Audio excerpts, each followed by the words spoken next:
Tumama sa dibdib ni Tina ang malamig na metal ng susi ng kotse. Hindi ito malakas, pero sapat na para maramdaman niya ang bigat at ang lamig, na tila gumapang sa ilalim ng kanyang blusa at dumiretso sa kanyang puso. Napatitig siya sa mga susing nakasabit sa isang mamahaling leather keychain na bumagsak sa kanyang mga paa sa loob ng madilim na parking lot ng kumpanya. "Linisin mo ang kondo ko," utos ni Rian, isa sa kambal na CEO na amo niya. Ang boses nito ay may halong alak at arogansya. "May mga naiwang kalat ang mga bisita. Siguraduhin mong malinis bago ako bumalik." Ito na ang sitwasyong kinatatakutan niya. Isang utos na hindi dapat ibigay ng isang amo sa kanyang sekretarya. Isang utos na naglalagay sa kanya sa alanganin. Sa loob ng isip ni Tina, isang boses ang sumisigaw. "Tumanggi ka! Hindi mo trabaho yan! Umalis ka na!"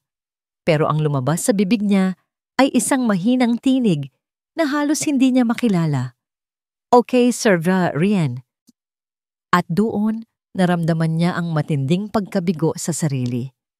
Ang tanong na bakit hindi niya kayang ipagtanggol ang kanyang sarili. Ang bigat ng pangangailangan na nagpipilit sa kanyang lunukin ang sariling dignidad. Narinig niya ang mahinang pagtawa ni Rian bago ito tuluyang tumalikod at sumakay sa makintab nitong sports car. Ang ugong ng makina ay parang dagundong ng isang halimaaw na papalayo. Pero alam ni Tina na ang tunay na panganib ay naghihintay sa lugar na pupuntahan niya. Napapikit si Tina at napasandal sa kanyang luma at maliit na kotse. Pinulot niya ang susi mula sa sahig. Ang bigat nito sa kanyang palad ay simbolo ng bigat ng kanyang sitwasyon. Paano nga ba siya napunta sa ganito? Kaninang umaga lang, ang pinakamalaki niyang problema ay kung paano paghahatiin ang sarili para pagsilbihan ang magkapatid na may-ari ng kumpanya. Ang kambal na Montesillo, magkamukha sa pisikal na anyo pero magkasalungat sa ugali. "Tina, kape ko. Black, 2 sugars." Sigaw ni Rian mula sa opisina nito. Ang pinto ay nakabukas ng malapad. Kasabay nito, umilaw ang intercom sa kanyang mesa. "Miss Villanueva, the quarterly report. Now." Malamig na utos naman mula sa kabilang opisina. Iyon ang boses ni Keegan, ang mas tahimik pero mas strikto sa dalawa. Napabuntong hininga na lang siya. Ito ang kanyang normal na araw-araw. Isang nakakabaliw na pagbalanse sa pagitan ng apoy at yelo. Mabilis siyang nagtimpla ng kape at kinuha ang folder ng report. Una niyang pinuntahan ang opisina ni Rian. Naabutan niya itong nakadekwatro sa ibabaw ng mesa. May mayabang na ngiti sa mga labi. "Good morning, sir," bati niya. Inilapag ang kape sa mesa. "Ang ganda talaga ng umaga kapag mukha mo ang una kong nakikita," sabi nito. Ang mga mata ay tila hinuhubaran siya. Pilit nang ngumiti si Tina. "Excuse me, sir. Kailangan ko lang dalhin to kay Sir Keegan." Akmang tatalikod na siya nang mabilis na hinawakan ni Rian ang kanyang kamay, kunwari para abutin ang tasa ng kape. Ang init ng palad nito ay nagdulot ng kilabot sa kanya. "Relax, Tina. Masyado kang seryoso. Hindi ka ba natutuwa sa mga papuri ko?" "Salamat po, sir," sabi niya. Binawi ang kamay sa pinakamagalang na paraan na kaya niya. Pero naghihintay na po si Sir Keegan. Mabilis siyang lumabas ng silid. Pakiramdam niya ay kailangan niyang maghugas ng kamay. Mula sa salaming pader ng opisina ni Keegan, kitang-kita niya ang anino nito sa loob. Tila napanood nito ang buong eksena. Pagpasok niya sa opisina ni Keegan, ang lamig ng aircon ay tila mas tumindi. Nakatayo ito malapit sa bintana, nakatalikod sa kanya, nakatingin sa mga gusali sa labi. "Sir, here's the report," sabi niya. Inilapag ang folder sa malinis at organisadong mesa nito. Hindi ito lumingon. "Inaabala ka na naman ba niya?" tanong nito. Ang boses ay diretso at walang emosyon. Natigilan si Tina. "Po? Si Sir Rian po ba? Sino pa ba? Hindi naman po, sir. Okay lang po ako. Narinig niya ang mahinang pagbuntong hininga ni Keegan. Humarap ito sa kanya. Ang mga mata nito ay kasing talim ng dati, pero ngayon, parang may nakikita siyang kakaiba sa mga ito. Isang bagay na hindi niya mapangalanan. Pag-aalala ba? O galit? Gawin mo na lang ang trabaho mo, Miss Villanueva, at iwasan mo siya hanggat maaari, sabi lang nito bago bumalik sa pagkakaupo. Buong araw, naramdaman ni Tina ang tensyon sa pagitan ng dalawang opisina. Ang mga utos ay sunod-sunod, ang mga tingin ay mabibigat. Hanggang sa sumapit ang oras ng uwian, inayos na niya ang kanyang mga gamit, sabik nang makalayo sa lugar na yon nang bumukas ang pinto ng opisina ni Rian. Magstay ka, maikling utos nito. May ipapagawa pa ako. Wala siyang nagawa kundi ang bumalik sa kanyang upuan. Lumipas ang 1 oras, 2. Walang anumang utos na dumating. Paminsan-minsan ay nakikita niya si Rian na may kausap sa cellphone, tumatawa ng malakas. Alam niyang sinasadya ito. Isang power trip. Nang sa wakas ay lumabas ito, amoy alak na. At doon na nangyari ang eksena sa parking lot. At ngayon, heto siya.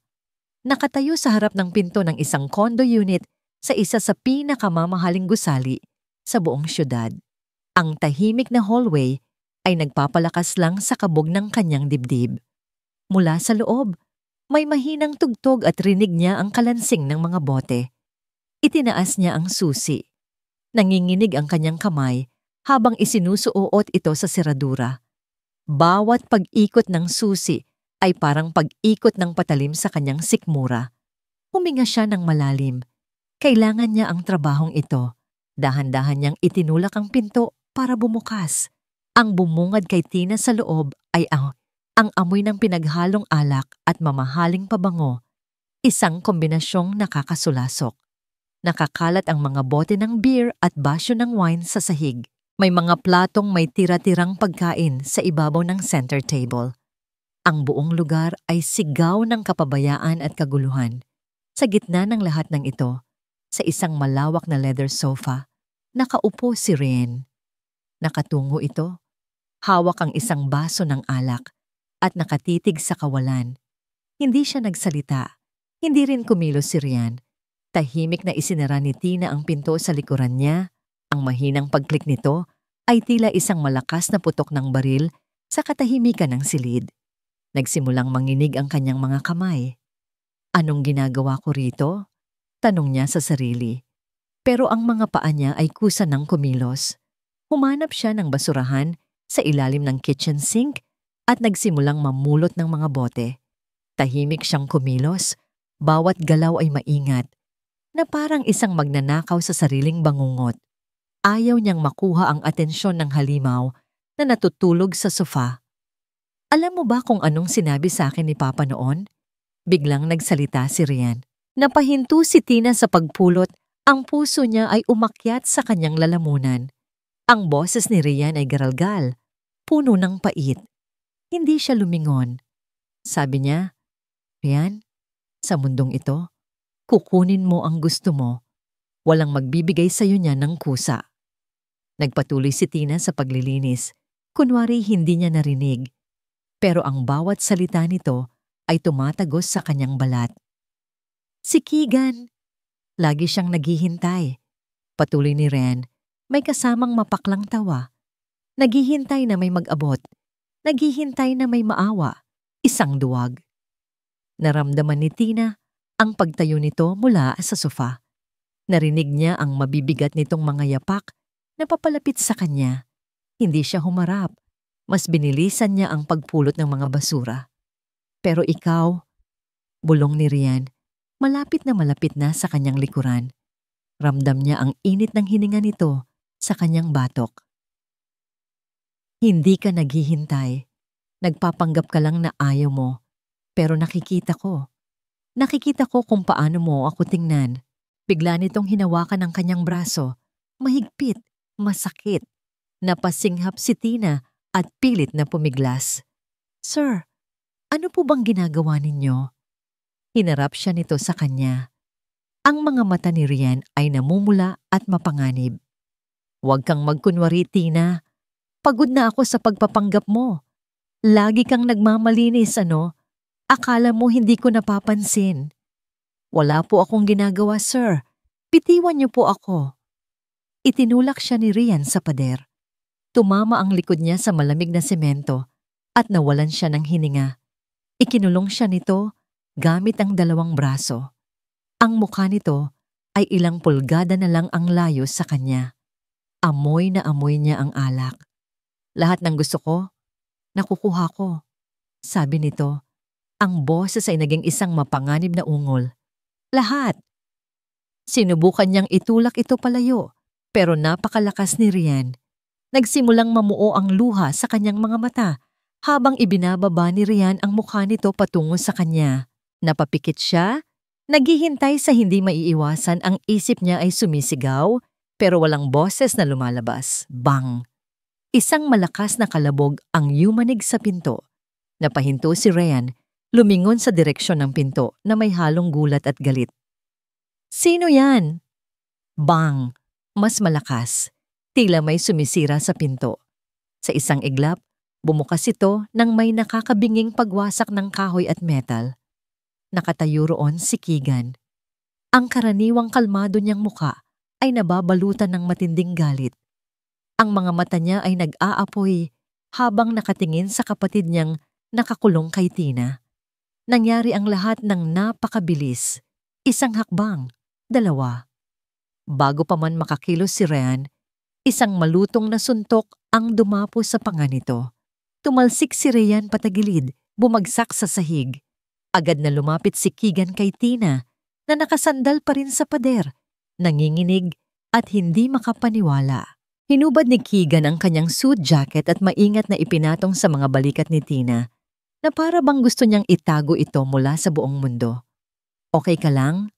Tanong niya. Ang boses ay puno ng pag-aalalang hindi pa naririnig ni Tina mula sa kanya kailanman. Hindi makasagot si Tina. Tanging mga hikbi lang ang kumawala sa kanya. Hindi na pinansin ni Keegan si Rian na daing ng daing sa sahig. Ang buong atensyon niya ay na kay Tina. Hinawakan niya ito nang marahan sa balikat. Tumingin siya diretso sa nangingilid na mga mata ni Tina. Ang kanyang boses ay mababa, pero puno ng determinasyon. Mag-empake ka, sabi niya. Aalis tayo. Isasama kita sa isang business trip, malayo sa kanya. Ang tanging maririnig sa loob ng sasakyan ni Keegan ay ang humuhuning aircon at ang mahihinang paghikbi ni Tina mula sa passenger seat. Hindi siya nagsasalita. Hindi rin ito nagtatanong. Pinili niyang bigyan muna ito ng espasyo. Pero sa loob ng isip ni Keegan, isang bagyo ang nagwawala. Bawat segundo na nakikita niyang nanginginig ang mga balikat ni Tina, nararamdaman niya ang matinding pagsisisi. Bakit ngayon lang? Bakit hinayaan kong umabot sa ganito? Ang totoo, matagal na niyang alam. Matagal na niyang pinagmamasdan. Naaalala pa niya ang unang araw ni Tina sa kumpanya. Simple lang ang suot nito, walang kolorete sa mukha. Pero may kakaibang liwanag sa mga mata nito. Isang liwanag na unti-unting pinapatay ng kapatid niya sa bawat araw na lumilipas. Kinimkim niya ang paghanga. Itinago niya ang nararamdaman dahil alam niya sa oras na ipakita niya ang interes, gagawin ito ni Rian na isang kompetisyon. At sa lahat ng kompetisyon, si Rian ang laging nananalo, hindi dahil mas magaling ito, kundi dahil handa itong gawin ang lahat, kahit pamanira ng iba. Kaya pinili niyang maging anino. Ang anino na nagmamasid mula sa malamig niyang opisina. Ang anino na nag-aabang, nagbabantay, at ngayong gabi, napilitang lumabas sa dilim. Hindi aksidente ang pagdating niya. Sinusundan na niya si Rian mula pa nang umalis ito sa opisina na amoy alak. May kutob na siyang hindi maganda. Isang kutob na nagligtas kay Tina ngayong gabi. Biglang nag-ring ang kanyang cellphone. Nang makita niya ang pangalan sa screen, napahigpit ang hawak niya sa manibela. Mama! Sinagot niya ito gamit ang car's hands-free system. Keegan, nasaan ka? Anong ginawa mo sa kapatid mo? Ang nagngangalit na boses ni Eleanor Montecillo ang pumuno sa kotse. Walang tanong kung kumusta siya o kung ano ang nangyari. Agad na depensa para sa paborito nitong anak. Ma, ibababa ko ang telepono. Malamig na sagot ni Keegan. Ang mga mata ay nakatuon sa daan. Napatingin sa kanya si Tina. Ang mga mata ay puno ng gulat at takot. Huwag mo akong bastusin. Umuwi rito si Rian, basag ang muka. Sinuntok mo raw siya dahil sa sekretaryang yan. Ano bang pinakain sa'yo ng babaeng yan? Pinagtanggol ko lang kung ano ang tama. Matigas na sabi ni Keegan. Isang bagay na hindi niyo kailanman itinuro sa amin. Narinig niya ang boses ni Rian sa kabilang linya. Huwag kang magkunwari, Keegan. Inagaw mo siya sa akin, traidor ka. Kasunod noon ay ang mas malakas na boses ng kanilang ina. Narinig mo yon? Sinisira mo ang pamilya natin dahil sa isang babae. Doon napuno si Keegan. Ang pamilya? Anong pamilya, ma? Ang pamilyang hinayaan mong bugbugin ni Papa? Ang pamilyang tinuruan si Rian na maging isang halimaw na katulad niya? Tapos na ako dyan. Pinatay niya ang tawag. Isang mabigat na katahimikan ang muling bumalot sa kanila. Maya-maya, narinig niya ang halos pabulong na boses ni Tina. Saan po tayo pupunta, sir? Lumingon si Keegan sa kanya saglit. Isang tingin na puno ng pag-aalala. Sa airport. Huwag kang mag-alala, Tina. Ako ang bahala sa lahat. Pagdating nila sa airport, inasikaso ni Keegan ang lahat. May mga tiket nang nakabook. Isang flight papuntang Palawan. Isang biglaang business trip na matagal na niyang inihanda sa isip para sa pagkakataong tulad nito. Nasa loob na sila ng eroplano, magkatabi. Tahimik pa rin si Tina, nakatingin sa bintana. Tila pinipilit intindihin ang bilis ng mga pangyayari. Hindi nagtagal, dahil na rin siguro sa pagod at stress, nakatulog ito. Pinagmasdan ni Keegan ang payapang mukha ni Tina. Kahit sa pagtulog, bakas pa rin ang tensyon sa pagitan ng mga kilay nito. Dahan-dahan, kinuha niya ang kumot na inabot ng flight attendant at maingat na ikinumot sa kanya. Patawarin mo ako, Tina. Naging duwag ako, sabi niya sa kanyang isip. Pero ipinapangako ko, simula ngayon, hinding-hindi ko nahahayaang masaktan ka pa. Lumapag ang eroplano sa Palawan. Ang sikat ng araw at ang sariwang hangin na sumalubong sa kanila paglabas ng airport ay tila isang bagong mundo. Isang payapang paraiso. Huminga ng malalim si Tina. Tila ngayon lang ulit nakahinga ng maluwag. Ngumiti si Keegan. Pero sa likod ng ngiting iyon, alam niya ang katotohanan. Hindi ito pagtakas, hindi pa tapos ang bagyo. Sa katunayan, nagsisimula pa lang ito. Para kay Tina, ang Palawan ay isang panaginip. Ang init ng araw sa kanyang balat, ang amoy ng alat sa hangin, ang banayad na tunog ng mga alon, lahat ay tila nagsasabing malayo na siya sa bangungot na iniwan niya sa Maynila. Pero kahit gaano kaganda ang paligid, ang kaba sa kanyang dibdib ay hindi pa rin tuluyang nawawala. Tumigil ang van na sinasakyan nila sa harap ng isang pribadong villa na nakaharap sa dagat. Bumaba si Keegan at pinagbuksan siya ng pinto. Dito ka muna magstay, sabi nito. Napakunot ang noo ni Tina. Po, dito ako? Kayo po, sir? Sa kabilang villa ako. Itinuro ni Keegan ang isa pang istruktura. May sapat na distansya ang pagitan sa kanila para sa privacy. Gusto kong maging komportable ka. Walang pilitan. Walang pressure. Isang simpleng gesture. Pero para kay Tina, iyon ay isang malaking bagay. Sa isang iglap, ang takot na baka samantalahin ni Keegan ang sitwasyon ay biglang naglaho. Napalitan ng isang munting butil ng pasasalamat. Magpahinga ka muna, sabi pa ni Keegan. Hihintayin kita para sa hapunan mamaya, kung okay lang sa'yo. Tumango lang si Tina, hindi makapagsalita. Pumasok siya sa loob ng villa at doon niya lang inilabas ang hiningang kanina pa niya pinipigilan. Ang luwag ng lugar ay sumasalamin sa biglaang luwag na naramdaman niya sa kanyang puso. Nang gabing iyon, tinupad ni Keegan ang kanyang sinabi. Isang maliit na mesa para sa dalawa ang nakaayos sa dalampasigan na papalibutan ng mga sulo. Sir, hindi na po kayo dapat nag-abala, sabi ni Tina habang inaalalayan siyang maupo ni Keegan. Keegan, pagtatama nito, kasabay ng isang maliit na ngiti.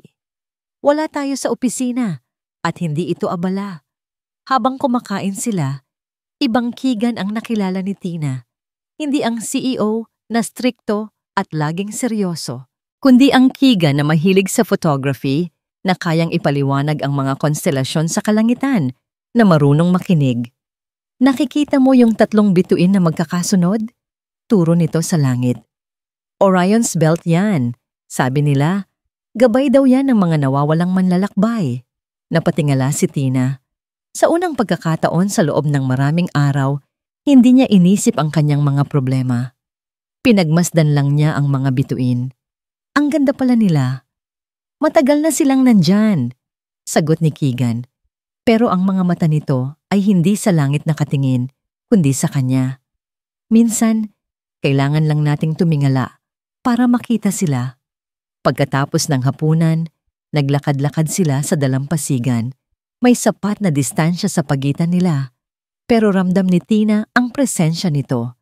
Isang presensyang hindi nakakatakot, kundi nagbibigay ng pakiramdam ng seguridad.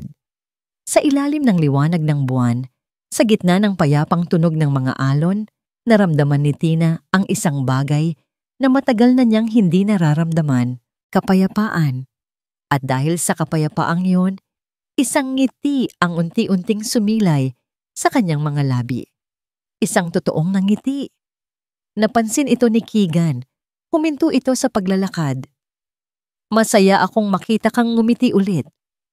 Ang sinseridad sa boses nito ay tumagos sa puso ni Tina. Naramdaman niya ang pamumula ng kanyang mga pisngi. Ito ba talaga ang lalaking tahimik at istrikto sa opisina? Hindi nagtagal ay nagpaalam na rin sila sa isa't isa para bumalik sa kani-kanilang villa. Puno ng pag-asa ang puso ni Tina. Marahil ito na ang simula ng pagbabago. Marahil may mga tao pa palang tulad ni Keegan sa mundo. Pumasok siya sa kanyang silid, dala-dala ang init at kilig na iniwan ng kanilang pag-uusap. Humiga siya sa kama, niyakap ang unan. Sa unang pagkakataon, pakiramdam niya ay makakatulog siya ng mahimbing. Biglang nag-vibrate ang kanyang cellphone sa ibabaw ng bedside table. Kinabahan siya ng bahagya. Akala niya ay si Keegan, pero nang tingnan niya ang screen, isang hindi rehistradong numero ang lumitaw. Mayroon itong isang maikling text message. Binuksan niya ito. 2 pangungusap lang, pero sapat na iyon para muling balutin ng yelo ang kanyang buong katawan at ibalik siya sa bangungot. Akala mo ba matatakasan mo ako? Kinabukasan, sinubukan ni Tina na isantabi ang takot na dala ng text message. Marahil ay panloloko lang yon, marahil ay maling numero.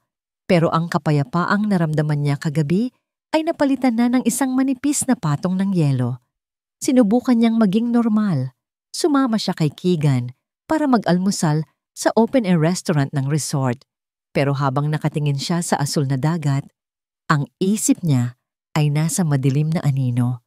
Bawat estrangherong dumadaan ay sinusuri niya. Bawat tunog ng cellphone ay nagpapakaba sa kanya. Ayos ka lang ba? Tanong ni Keegan, napansin ang kanyang pagiging balisa. Namumutla ka. Pilit nang ngumiti si Tina. Okay lang po ako, sir. Keegan, medyo napagod lang po siguro sa biyahe. Tumango si Keegan, pero ang mga mata nito ay nagsasabing hindi ito kumbinsido. Bago pa man ito makapagsalita ulit, isang pamilyar at kinatatakutang boses ang umaling-awngaw sa buong restaurant. Saan siya? Lahat ng bisita ay napalingon. Maging si Tina ay napalingon din. At ang kanyang dugo ay tila nagyelo sa kanyang mga ugat. Nakatayo sa entrance ng restaurant si Rin. Gusot ang damit, magulo ang buhok, at ang mga mata ay nanlilisik sa galit. Mukha siyang isang mabangis na hayop na nakawala sa kulungan. Nakita niya sila. Ang mundo ni Tina ay tila huminto. Nagsimulang maglakad si Rian papalapit sa kanilang mesa. Bawat hakbang ay mabigat at puno ng banta. Ang mga waiter ay sumubok humarang pero tila hindi niya ito naririnig. "Rian, anong ginagawa mo rito?" Matigas na tanong ni Keegan. Tumayo ito para harangan ang pagitan nila ni Tina. Pero ang mga mata ni Rian ay kay Tina lang nakatuon. Hindi niya pinansin ang kapatid. Sa isang mabilis na kilos, hinawi niya si Keegan at dinakma ang braso ni Tina. "Ano to ha? Bakasyon?" Sigaw ni Rian. Ang pagkakahawak niya ay mahigpit at masakit. "Umuwi na tayo. Tapos na ang paglalaro mo." "Bitiwan mo ako.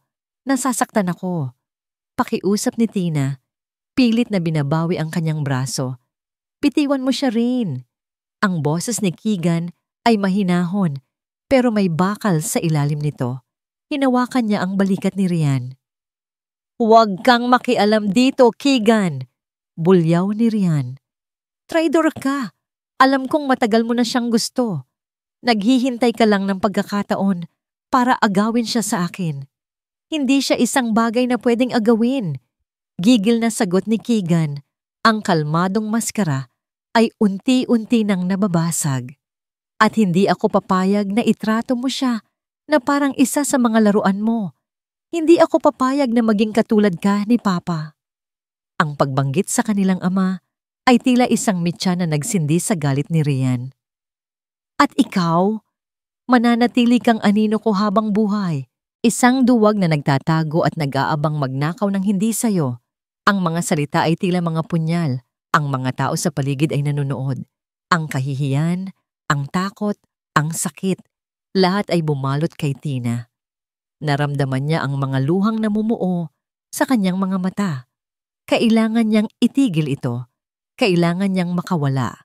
Sa gitna ng desperasyon, isang ideya ang pumasok sa isip niya. Isang ideyang mapanganib, padalos-dalos, at maaaring pagsisihan niya habang buhay. Pero sa sandaling iyon lang ang nakikita niyang paraan. Tumingin siya ng diretso sa nag-aapoy na mga mata ni Rian. Galing sa kaibuturan ng kanyang lakas, isinigaw niya ang mga salitang babago sa lahat. "Hindi mo ako pag-aari." Natigilan si Rian. Maging si Keegan ay napatingin sa kanya. "Si Keegan ang mahal ko." Bago pa man maproseso ng sino man ang kanyang sinabi, ginawa ni Tina ang isang bagay na hindi niya kailanman inakala na kaya niyang gawin. Gamit ang kanyang malayang kamay, hinawakan niya ang kwelyo ng damit ni Keegan. Hinila ito papalapit sa kanya at inilapat ang kanyang mga labi sa mga labi nito. Isang halik na ipinanganak mula sa takot at desperasyon. Isang halik sa harap ng lahat. Sa isang iglap, ang buong mundo ay natahimik. Ang tanging naririnig na lang ni Tina ay ang dumadagundong na tibok ng sarili niyang puso habang nakadiin pa rin ang kanyang mga labi kay Keegan. Nakatayo si Rian sa harap nila. Ang pagkakahawak sa kanyang braso ay lumuwag. Ang mukha ay isang perpektong larawan ng gulat, pagtataksil, at nagbabadyang bagsik. Ang unang pumasok sa isip ni Keegan ay ang lambot ng mga labi ni Tina. Sa isang segundo, ang buong mundo ay naglaho. Nawala ang mga mapanuring mata ng mga tao. Nawala ang nag-aalab na galit ni Rian. Tanging ang init at ang biglaang pagkabigla ng halik na yon ang naramdaman niya. Isang halik na hindi niya kailanman inasahan, pero sa kaibuturan ng kanyang puso, palihim niyang pinangarap. Pero kasing bilis ng pagdating nito, natapos din ito. Bumitaw si Tina. Humihingal. Ang dibdib ay umaakyat baba. Nagbalik ang lahat. Ang bulungan ng mga tao, ang mga cellphone na nakatutok sa kanila, at ang mukha ni Rian na tila sasabog anumang oras. "Mga walang hiya." Gigil na sabi ni Rian. Ang mga kamao ay nakakuyom. Bago pa man makakilos si Rian, Dumating na ang mga security guard ng resort. "Sir, kailangan na po kayong umalis. Gumagawa na po kayo ng eksena," sabi ng isa, matatag pero magalang. Nagpumigla si Rian. "Huwag ninyo akong hahawakan. Hindi niyo alam kung sino ako." Pero dalawa sila laban sa isa. Walang nagawa si Rian kundi ang magpatangay palayo.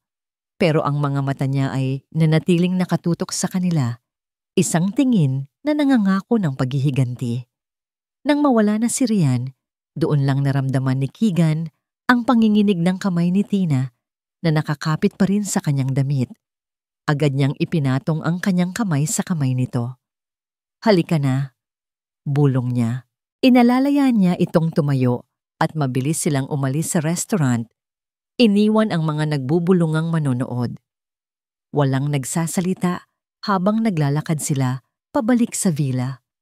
Tanging ang tunog lang ng kanilang mga yapak sa buhanginan at ang alon ang maririnig. Ang katahimikan ay mas mabigat pa kaysa sa mga sigaw kanina. Ang isip ni Keegan ay puno ng mga tanong. Totoo ba yon? O ginawa niya lang yon para paalisin si Rian?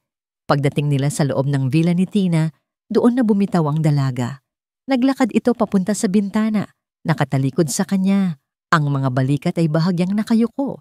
Hindi na matiis ni Keegan ang katahimikan. "Tina." Hindi ito lumingon. Yung halik.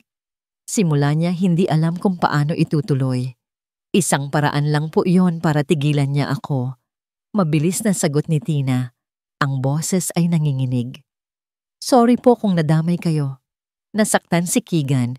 Kahit na inaasahan na niya ang sagot na yon. Isang patalim na bumaon sa pag-asang nagsisimula ng mabuo sa kanyang dibdib. Pero nang makita niya ang refleksyon ng mukha ni Tina sa salamin ng bintana, ang mga luhang tahimik na dumadaloy, alam niyang may mas malalim pang dahilan. Huminga siya ng malalim. Ito na ang pagkakataon. Tama na ang pagtatago. "Hindi," sabi niya. Ang boses ay mas matatag na ngayon. "Huwag kang mag-sorry. Ako dapat ang mag-sorry." Humarap sa kanya si Tina. Ang mukha ay puno ng pagtataka. "Patawarin mo ako, Tina. Naging duwag ako." Pag-amin niya, ang bawat salita ay mabigat sa kanyang dibdib. Matagal ko nang nakikita kung paano katratuhin ni Rian. Matagal ko nang alam na mali, pero wala akong ginawa. Nagtago ako sa likod ng mga report at ng pinto ng opisina ko. Tumingin siya sa sahig, hindi makatingin ng diretso sa mga mata nito.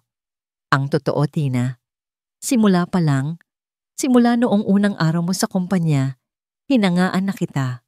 Ang lakas mo, ang kabaitan mo, kahit na ang mundo sa paligid mo ay magulo." Itinaas niya ang kanyang paningin. "Kaya nang hinalikan mo ako kanina, kahit na alam kong ginawa mo lang yon dahil sa desperasyon, isang parte sa akin ang umasa." Nakita niya ang pagbabago sa mga mata ni Tina, ang gulat, ang pagkalito, at marahil isang katiting na pag-unawa. Hindi lang yon dahil sa desperasyon. Halos pabulong na pag-amin ni Tina, pinupunasan ng kanyang mga luha. "Naramdaman ko pong ligtas ako sa inyo." Ang mga salitang yon, ang simpleng pag-amin na yon ay sapat na. Dahan-dahan, lumapit si Keegan sa kanya. Walang pagmamadali, walang pilit. Itinaas niya ang kanyang kamay at marahang hinaplos ang pisngi nito. Pinunasan ang natitirang luha gamit ang kanyang hinlalaki. Nagkatinginan sila. Sa pagkakataong ito, walang takot, walang gulo. Tanging isang tahimik na pag-unawa sa pagitan ng dalawang taong sugatan. "Tina," bulong niya. Hindi siya sumagot, pero hindi rin siya lumayo. Dahan-dahan, inilapit ni Keegan ang kanyang mukha sa mukha nito. Huminto siya. Ilang pulgada lang ang layo. Nagbibigay dito ng pagkakataong umatras. Pero hindi ito umatras. Sa halip, dahan-dahan nitong ipinikit ang mga mata. At doon, sa gitna ng katahimikan, sa gitna ng paparating na bagyo, isang bagong halik ang nabuo. Isang halik na hindi na nagmula sa takot, kundi sa isang maliit na binhi ng pag-asa. Ang mga sumunod na araw sa Palawan ay tila isang hiwalay na realidad para kay Tina. Sa umaga, sabay silang nag-aalmusal ni Keegan, nag-uusap tungkol sa mga simpleng bagay na walang kinalaman sa trabaho o sa pamilya Montesillo. Sa hapon, hahayaan siya nitong magbasa ng libro sa tabi ng dagat habang ito ay may mga tinatapos na tawag sa negosyo sa malayo. At sa gabi, sabay silang manonood ng paglubog ng araw. Bawat oras na kasama niya si Keegan, unti-unting nabubura ang takot sa kanyang puso. Napapalitan ito ng isang damdaming bago at nakakakilig. Ang paraan ng pagtingin nito sa kanya, ang maingat na pag-aalaga nito, ang pagrespeto nito sa kanyang espasyo, lahat ay nagpapatunay na iba ito kay Rian. Sa kauna-unahang pagkakataon, naramdaman ni Tina na marahil karapat-dapat din siyang mahalin. At marahil, si Keegan na ang sagot. Isang umaga, pagkatapos nilang mag-almusal, kailangan ni Keegan na pumasok sa villa nito para sa isang importanteng video conference. "Babalik ako kaagad," sabi nito. "Gusto mo bang mag-ayos na tayo ng flight pabalik? Para lang malaman natin." "Sige po," sagot ni Tina. May bahagyang lungkot sa kanyang boses sa ideyang matatapos na ang kanilang munting paraiso. "Gamitin mo muna ang tablet ko," alok ni Keegan. Iniabot sa kanya ang isang sleek, silver device. "Tingnan mo kung anong mga araw ang available. Ikaw ang masusunod." Isang maliit na ngiti ang sumilay sa mga labi ni Tina. Ang simpleng pagbibigay sa kanya ng kapangyarihang magdesisyon ay isang malaking bagay. Kinuha niya ang tablet at naupo sa isang silyang gawa sa ratan na nakaharap sa dagat. Binuksan niya ang browser at nagsimulang maghanap ng mga flight. Habang naglo-load ang website, naisipan niyang tingnan ang mga files sa tablet. Hindi dahil gusto niyang manghimasok, kundi dahil sa simpleng kuryosidad. Ano kaya ang laman ng tablet ng isang CEO? Nakita niya ang mga folder para sa reports, presentations at personal photos. Ngunit isang folder ang nakakuha ng kanyang atensyon. Ang pangalan nito ay simple at technical. M-Corp ASEC files na pakunot ang kanyang noo. Marahil ay mga security files ito ng kumpanya. Akmang isasara na niya ito nang manaig ang kanyang kuryosidad. Ano kayang klaseng files ang mga ito? Binuksan niya ang folder. Ang laman nito ay iilang video files. Ang mga pangalan ng file ay hindi mga salita, kundi mga petsa at oras. Nagsimulang bumilis ang tibok ng puso ni Tina. Isang partikular na petsa ang tila tumalon mula sa screen at sumampal sa kanya. Ang petsa ng gabing pinapunta siya ni Rian sa kondo nito. Ang kanyang mga daliri ay nanginginig. Ang kanyang paghinga ay tila huminto. May isang boses sa kanyang isip na nagsasabing, "Isara na ito. Huwag nang alamin." Pero hindi niya mapigilan ang sarili. Nanginginig niyang pinindot ang video file na may petsang yon. Nagsimulang mag-play ang video. Ang unang segundo ay madilim. Tapos unti-unting luminaw ang imahe. Ang anggulo ay mula sa isang sulok malapit sa kisame ng sala. Isang hidden camera. At ang nakita niya ay nagpatigil sa pag-ikot ng kanyang mundo. Napanood niya ang sarili. Napanood niya ang sarili niyang takot habang pinupulot ang mga bote. Narinig niya ang sarili niyang pakiusap habang kinakaladkad siya ni Rian. Nakita niya ang sarili niyang desperasyon nang itulak siya nito sa pader. Para siyang nanonood ng isang horror movie kung saan siya ang bida. Bawat sigaw niya sa video ay isang punyal na tumatarak sa kanyang puso. Ang pinakamasakit sa lahat ay ang katotohanang may nag-record nito, may nanonood. At ang taong iyon ay ang lalaking kasalukuyan niyang pinagkakatiwalaan. Ang tablet ay dumulas mula sa nanginginig niyang mga kamay at bumagsak sa sahig na buhangin sa ilalim ng kanyang upuan. Pero ang video ay nagpatuloy sa pag-play. Mula sa maliit na speaker, narinig niya ang nakakabinging pagwasak ng pinto. Nakita niya ang pagdating ni Keegan. Nakita niya ang pagsuntok nito kay Rian. Ang bawat sandali ng gabing iyon ay nakarehistro, nakatala at nakaimbak sa device na ito. Isang tanong ang umalingaw-ngaw sa kanyang isip, mas malakas pa sa tunog ng mga alon. Bakit? Bakit may kopya si Keegan nito? Alam ba niya? Pinanood ba niya? O mas malala pa, plinano ba niya ang lahat? Ang lahat ng matatamis na salita, ang lahat ng maalagang kilos, ang lahat ng pangako ng kaligtasan, lahat ay biglang naging isang malaking kasinungalingan. Isa lang ba siyang piyesa sa laro ng magkapatid? Isang bala na gagamitin ni Keegan laban kay Ren? Ang pakiramdam ng pagtataksil ay mas masakit pa kaysa sa takot na naramdaman niya sa mga kamay ni Ren. Kasabay ng pagsambulat ng katotohanan sa kanyang isipan, bumukas ang pinto ng villa. Okay na. Natapos ko na ang tawag. Masayang sabi ni Keegan habang papasok. So anong napili mong petsa? Ang nangiti nito ay dahan-dahang naglaho nang makita ang itsura ni Tina. Ang kaputlaan ng kanyang mukha, ang gulat at sakit sa kanyang mga mata, at ang tablet sa sahig na patuloy na nagpapakita ng pinakamadilim na sandali ng kanyang buhay. Sinundan ni Keegan ang kanyang tingin. Nang makita nito ang video, ang mukha nito ay nagbago. Nawala ang init, napalitan ng pagkataranta. Tina! Nagsimula ito, ang boses ay desperado. Magpapaliwanag ako. Pero huli na. Para kay Tina, wala nang paliwanag na sasapat. Ang tiwalang unti-unti niyang binuo ay gumuho sa isang iglap, at ang natira ay mga guho ng pighati at pagdududa. Tina, pag-uulit ni Keegan, humakbang ito papalapit sa kanya. Itinaas ni Tina ang kanyang kamay, isang senyas na humihinto. Ang kanyang mga mata, na kanina lang ay puno ng pagsinta, ay ngayoy puno na ng malamig na galit at pait. Huwag, sabi niya. Ang boses ay basag, pero matigas. Huwag kang lalapit. Magpapaliwanag ako. Ang mga salita ni Keegan ay umalingaw-ngaw sa loob ng villa, pero para kay Tina, ang mga ito ay walang kahulugan. Ingay lang.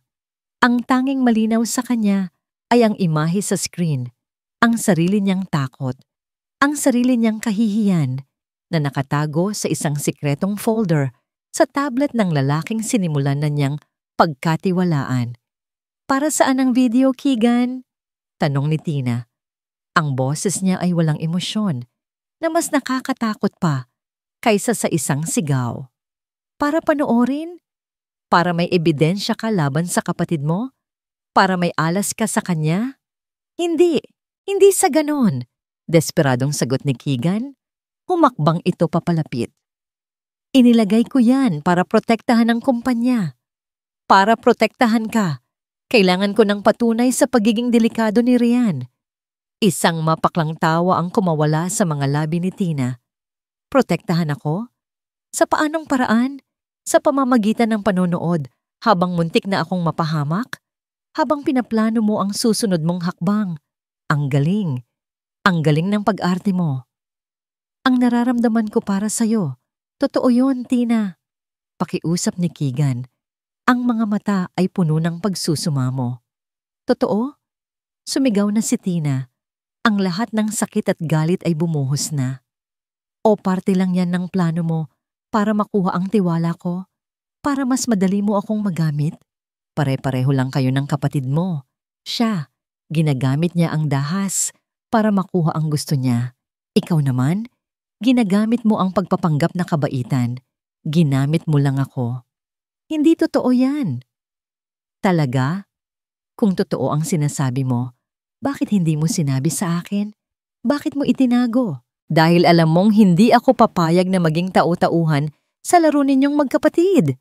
Ang kanilang sigawan ay nabasag ng isang malakas at mariing katok sa pinto. Bago pa man sila makakilos, bumukas ito. Isang babaeng matangkad, elegante, at may malamig na aura ang pumasok. Nakasuot ito ng mamahaling puting bestida, pero ang kanyang presensya ay mas madilim pa kaysa sa paparating na ulan sa labas. Si Eleanor Montesillo. So heto pala ang paraisong itinayo ninyo mula sa pagkasira ng pamilya ko, sabi nito. Ang boses ay matalim. Tumingin siya kay Keegan, puno ng pagkasuklam. At ikaw, Keegan, nagpauto ka. Pagkatapos ay ibinaling niya ang tingin kay Tina mula ulo hanggang paa na para bang sinusuri ang isang maruming insekto. Ma, umalis na kayo rito, babala ni Keegan. Pero hindi siya pinansin ni Eleanor. Naglakad ito paikot kay Tina. Magkano? Tanong nito.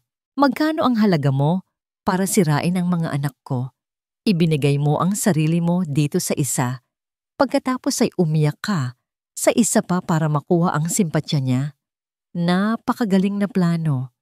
Wala po akong ginagawang masama. Nanginginig na sagot ni Tina. Wala? Tumawa si Eleanor. Pinaikot mo silang dalawa. Ang isa, ginawa mong halimaw. Ang isa, ginawa mong tanga. Sabihin mo sa akin, anong klaseng babae ang gumagawa niyan? Isang desperada? O isang gold digger? Matama na! Sigaw ni Keegan, humarang sa pagitan nila. Wala siyang kasalanan. Tumahimik ka, Keegan. Ganti ni Eleanor. Ang tingin ay bumalik sa anak. Lagi ka namang ganito, ang mahina, ang anino. Hahayaan mong isang babaeng katulad nito ang sumira sa lahat ng pinaghirapan natin.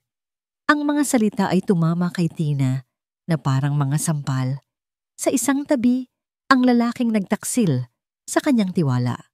Sa kabilang tabi, ang ina nitong nagbubuhos ng lason sa kanya.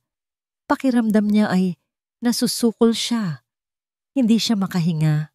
Tumingin siya kay Keegan. Ang mga mata ay nagtatanong kung bakit hindi siya kayang ipagtanggol nito sa sarili nitong ina. Pero ang nakita niya lang ay ang sariling pighati at kawalan ng kapangyarihan ni Keegan sa harap ni Eleanor. Wala siyang kakampi. Nag-iisa siya. Tama na, bulong ni Tina sa sarili. Isang salitang naghuhudyat ng pagsuko. Hindi na niya sila tiningnan. Wala na siyang pakialam. Ang kailangan lang niya ay makalayo. Nilagpasan niya si Keegan. Walang salita. Walang tingin. Itinulak niya ang pinto at tumakbo palabas. Kasabay ng pagtakbo niya, bumuhos ang malakas na ulan. Ang dating paraiso ay naging isang madilim at magulong lugar. Tumakbo siya ng walang direksyon sa dalampasigan. Ang bawat patak ng ulan ay parang latigo sa kanyang balat. Ang hangin ay sumisipol sa kanyang tainga. Dala ang mga boses ni Keegan at Eleanor. Ang kanyang mga paa ay bumigat sa basang buhangin. Ang kanyang paghinga ay pagod na pagod. Ang kanyang puso ay basag na basag. At doon, sa gitna ng ulan at buhangin, sa paraisong naging impyerno, tuluyan siyang bumagsak. Napaluhod, pagkatapos ay napasubsob, ang mga kamay ay lumubog sa malamig na buhangin. Ang tanging maririnig na lang ay ang kanyang mga hikbi na sinasabayan ng walang tigil na pagbuhos ng ulan. Hindi alam ni Tina kung gaano siya katagal na nakasubsob sa buhanginan habang umuulan. Ang alam lang niya, nang imulat niya ang mga mata, papalubog na ang araw at ang ulan ay isa na lang ambon. Ang kanyang katawan ay basang-basa at nanlalamig. Ang kanyang puso, manhid. Parang isang basyong bote na inanood sa dalampasigan, nagpatangay lang siya. Nakahanap siya ng isang maliit na kalsada at sa dulo nito, isang mumurahing inn. Walang nagtanong. Kumuha lang siya ng isang kwarto, nagbayad gamit ang kaunting perang natitira sa kanyang wallet at ikinulong ang sarili. Sa loob ng kwartong amoy lumang kahoy at halumigmig, naupo siya sa gilid ng kama. Hindi siya umiyak, hindi siya nag-isip, wala. Blanko, kinabukasan, ganoon pa rin. Ang tanging ginawa niya ay tumitig sa may agyo na kisame. Ngunit sa ikalawang araw ng kanyang pag-iisa, habang dumadaan siya sa harap ng isang luma at may kalawang na salamin sa banyo, natigilan siya. Nakita niya ang kanyang refleksyon. Isang babaeng gusot ang buhok, maputla ang labi, at may mga mata na walang buhay. Isang estrangherong pagod na sa mundo. Sino yan? Tanong niya sa sarili. Hindi ako yan. Biglang bumalik ang lahat ng sakit. Pero kasabay nito, isang bagong damdamin ang umusbong, galit. Pero hindi lang galit kina Rian, Keegan o Eleanor. Galit sa sarili niya. Galit dahil hinayaan niyang mangyari ito. Dahil sa bawat pambabastos ni Rian noon, ngumingiti lang siya at nagtitiis. Dahil sa bawat utos na labas sa kanyang trabaho, sumusunod siya. Dahil sa takot na mawalan ng trabaho, hinayaan niyang unti-unting kainin ang kanyang dignidad. Ang kanyang pinakamalaking pagkakamali ay ang kanyang pananahimik, ang kanyang pagiging sunod-sunuran. Doon, sa harap ng maruming salamin, isang desisyon ang nabuo sa kanyang isipan. Tapos na ang pagiging biktima. Tapos na ang pagtakbo. Oras na para harapin sila. Pero sa pagkakataong ito, sa kanyang mga termino, sa kanyang teritoryo, kung saan siya ang may control, kinuha niya ang kanyang cellphone na himalang gumagana pa. May ilang porsyento pa ng baterya. Sapat na. POV, Keegan. Saan mo siya hahanapin, Keegan? Sa gitna ng ulan. Hayaan mo na siya. Ang boses ni Eleanor ay tumatagos sa tainga ni Keegan habang pabalik-balik siyang naglalakad sa loob ng villa. Basag ang isang flower vase sa sahig. Nagkalat ang mga papel. Ang paraiso ay naging isang kulungan ng gulo. Hindi ko siya hahayaan. Sigaw ni Keegan, humarap sa ina. Kayo ang may kasalanan nito. Kami? Tumawa si Eleanor. Dahil ba pinagtanggol ko ang pamilya natin laban sa isang ahas? Huwag kang maging tanga, Keegan. Si Rian, na kanina patahimik sa isang sulok, ay tumayo. Tama si Mama. Nagpapadala ka sa emosyon mo. Isa lang siyang babae. Doon na sumabog ang lahat ng galit at sakit na kinimkim ni Keegan sa buong buhay niya. Emosyon? Sigaw niya. Ang boses ay basag sa galit. Ginawa ko to para itama ang mga mali ninyo. Ang mali mo, Rian. At ang mali mo, Ma. Anong mali ko? Hamon ni Eleanor. Ang pagiging manhid mo. Dumagundong ang boses ni Keegan. Ang hayaan mong maging ganyan si Rian. Ang hayaan mong gayahin niya ang lahat ng kasamaan ni Papa. Natigilan sina Eleanor at Rian. Ang pagbanggit sa kanilang ama ay isang ipinagbabawal na paksa. Kaya naging halimaw si Rian dahil sa iyo, Ma. Patuloy ni Keegan. Ang luha ay nagsimula nang mamuo sa kanyang mga mata. Dahil hinayaan mo siyang saktan tayo ni Papa noon. Hinayaan mo siyang maniwala na ang pagiging marahas ay tanda ng kalakasan. Katulad na katulad ka ni Papa. Pareho kayong manhid. Sa unang pagkakataon, walang naisagot si Eleanor. Ang kanyang matigas na postura ay gumuho. Si Rian ay napatingin lang sa kawalan. Tila ngayon lang narinig ang isang katotohanang matagal nang nakatago. Sa wakas, pagkatapos ng maraming taon, nasabi rin ni Keegan ang lahat. Pero ang tagumpay ay mapait. Dahil wala na si Tina. Umupo siya sa sofa, ipinatong ang siko sa kanyang mga tuhod at isinubsob ang mukha sa kanyang mga palad. Ang bigat ng pagsisisi ay dumagan sa kanya. Nawala na ang babaeng pinakamamahal niya dahil sa sarili niyang kaduwagan at maling mga desisyon. Biglang nag-vibrate ang cellphone sa kanyang bulsa. Walang gana niya itong kinuha, iniisip na isa lang itong email mula sa opisina. Ngunit nang makita niya ang pangalan ni Tina sa screen, ang kanyang puso ay huminto sa pagtibok. Isang text message, binuksan niya ito. Ang mensahe ay maikli, walang emosyon, at parang isang utos. Sa opisina, bukas, oras ng trabaho, dalhin mo si Rian. Itinaas ni Keegan ang kanyang ulo. Tumingin siya sa kanyang ina at sa kanyang kapatid. Ang laro ay hindi pa tapos. Pero ngayon, alam niyang hindi na siya ang magtatakda ng mga patakaran. Ang conference room ng Montesillo Corporation ay laging malamig. Pero sa araw na yon, tila may yelo sa hangin. Nasa loob na sina Keegan at Rian. Nakaupo sila sa magkabilang dulo ng mahabang mesa, hindi nag-iimikan. Si Rian ay nakayuko, Tinitingnan ang sariling mga kamay. Si Keegan naman ay nakatingin sa salaming pader. Pinagmamasdan ang syudad sa labas. Pero ang isip niya ay narapinto. Naghihintay. Nang bumukas ang pinto, sabay silang napalingon. Pumasok si Tina. Pero hindi ito ang Tina na kilala nila. Hindi ang Tina na laging nakayuko at mahina ang boses. Ang babaeng pumasok ay nakasuot ng simpleng itim na bestida. Ang buhok ay nakatali ng maayos at ang kanyang mga mata ay matatag at walang bahid ng takot. Bawat hakbang niya ay may bigat at determinasyon. Naglakad siya papunta sa gitnang upuan, ang upuan na karaniwang para sa pinakamataas na pinuno ng pagpupulong at naupo. Inilapag niya ang kanyang bag sa mesa. "Salamat sa pagdating," sabi niya. Ang boses ay kalmado at kontrolado. Tumingin siya sa bawat isa sa kanila, diretso sa mata. "Ryan," simula niya, ibinaling ang buong atensyon sa nakatatandang kapatid. Nag-angat ng tingin si Ryan. Sa kanyang mga mata, wala na ang dating yabang. Napalitan ito ng isang bagay na tila pagsisisi. "Ang ginawa mo sa akin sa kondo mo," patuloy ni Tina, "ay hindi katanggap-tanggap. Iyon ay isang krimen. At sa mata ng batas, may karapatan akong idemanda ka." Napakuyom ang mga kamao ni Ryan, hindi siya nagsalita. "Pero hindi lang yun ang kasalanan mo," dagdag ni Tina.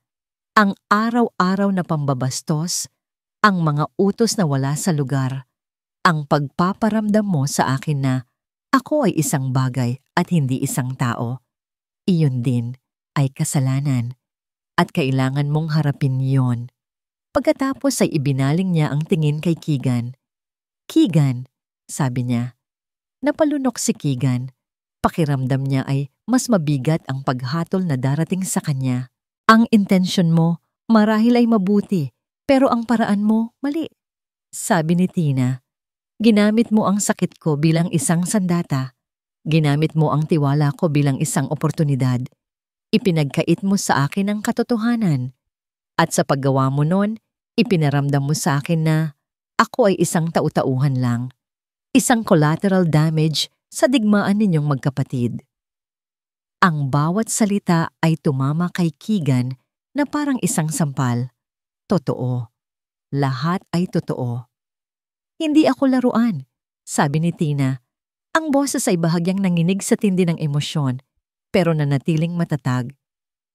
"Hindi ako tropeo na pag-aagawan, at lalong hindi ako isang sekretarya lang na pwede ninyong tapak-tapakan." Mula sa kanyang bag, inilabas niya ang dalawang bagay. Isang puting sobre at isang itim na USB flash drive. Inilapag niya ang sobre sa harap ni Ryan. "Iyan ang resignation letter ko." Pagkatapos, idinulas niya ang USB papunta kay Keegan. "Nandyan ang kopya ng video. Ang orihinal ay nasa akin." Tumayo si Tina. Pakiramdam niya ay may isang malaking tinik na nabunot mula sa kanyang dibdib.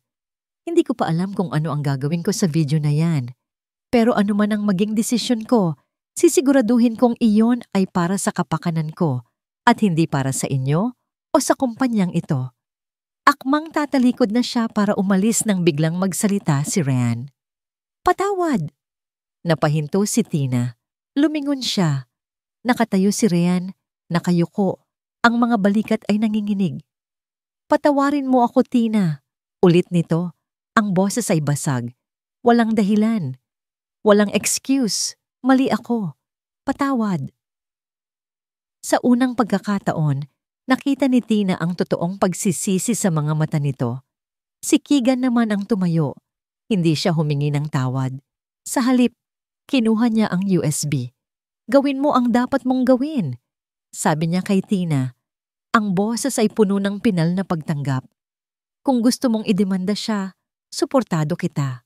Kung gusto mong sirain ang reputasyon namin, tatanggapin ko. Karapatan mo yan.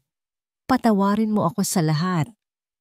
Natahimik ang buong silid. Si Tina ay nakatayo sa pagitan ng dalawang lalaking sumira sa kanya sa iba't ibang paraan. Pero ngayon ay kapwa nagpapakita ng pagsisisi. Huminga siya ng malalim.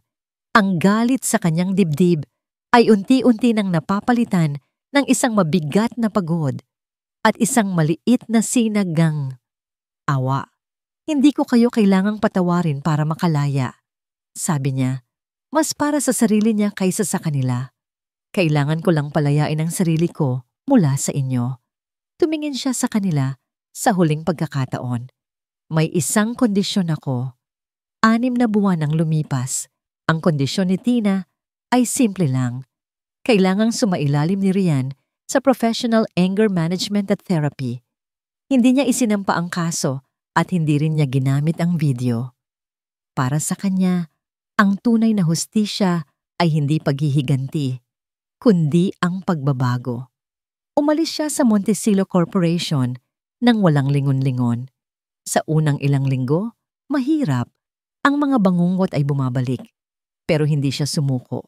Nagtrabaho siya sa isang maliit na bookstore at sa katahimikan ng mga libro, unti-unti niyang binubuo muli ang kanyang sarili. Isang hapon, habang nag-aayos siya ng mga libro sa isang estante, isang pamilyar na boses ang kanyang narinig.